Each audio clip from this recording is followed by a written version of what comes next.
15,000 দাওয়াত ইনভাইটেশনের মধ্য থেকে 90টা প্রোগ্রাম রেখেছে এই বছর। 15,000। এটা কিয়ামতের আলামত না? সুবহানাল্লাহ।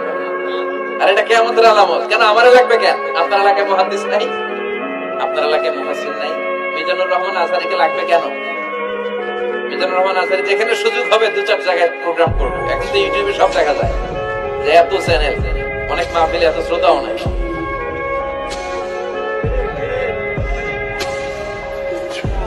কথা কর। এখন কোথাও যেতে পারি না। আজকে এয়ারপোর্ট থেকে আসার পথে, এয়ারপোর্ট থেকে বের হইতে লাগতেছে আধা ঘন্টা। লোকজনের দাবি হচ্ছে হুজুর সেলফি তুলবো, সেলফি তুলবো, তাও বিভিন্ন অঙ্গভঙ্গি করে, এরকম মুখ বাঁকা করে, এরকম হাত বাঁকা করে। আমি বললাম কি স্টাইল? এটা গ্যাংনম স্টাইল। আছে না নাই? তো এগুলো লৌকিকতা যেন না